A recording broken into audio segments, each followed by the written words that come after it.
Kebanyakan orang suka akan kucing karena sifat manja dan kecomelan hewan itu.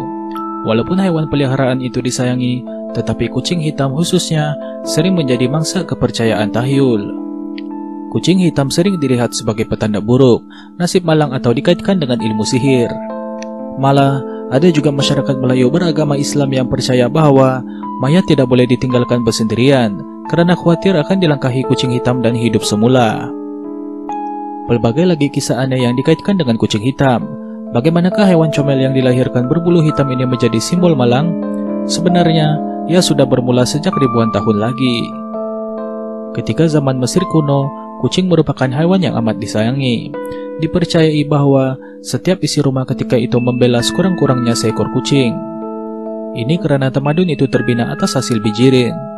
Kucing merupakan hewan terbaik menjaga hasil tuayan daripada hewan perusak seperti tikus.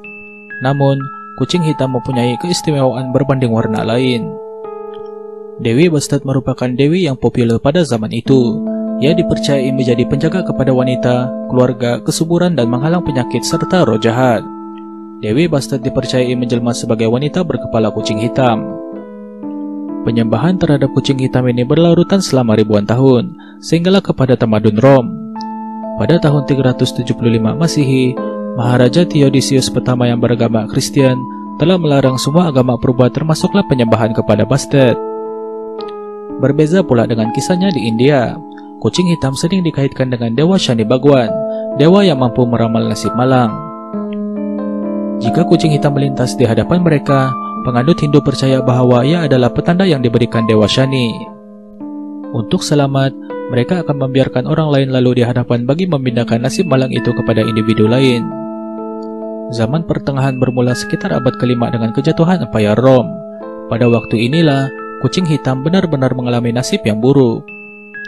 Menurut cerita rakyat dari zaman pertengahan, seorang bapak dan anaknya telah melempar batu ke arah seekor kucing hitam. Kucing hitam yang cedera itu kemudian berlari dan bersembunyi di sebuah rumah seorang wanita.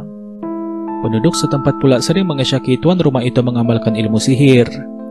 Mereka menjadi semakin curiga apabila wanita itu dilihat keesokan harinya dengan kesan lebam dan berjalan tempang. Orang ramai menyimpulkan bahwa wanita itu adalah ahli sihir yang menyamar sebagai kucing hitam. Apabila amalan sihir dipercayai berleluasa di Eropa dan Amerika, kucing hitamlah yang sering menjadi mangsa. Pada tahun 1233, Ketua Gereja Katolik yaitu Pope Gregory ke-9 telah mengumumkan bahwa kucing hitam adalah jelmaan iblis itu sendiri. Ideologi itu sebenarnya sama seperti yang dilakukan Maharaja Theodosius pertama untuk menghalang orang mengamalkan agama lain seperti penyembahan Bastad.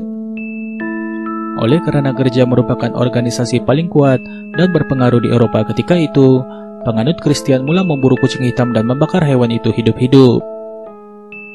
Perbuatan ini menyebabkan kucing hampir pupus di beberapa bagian di Eropa pada abad ke-14.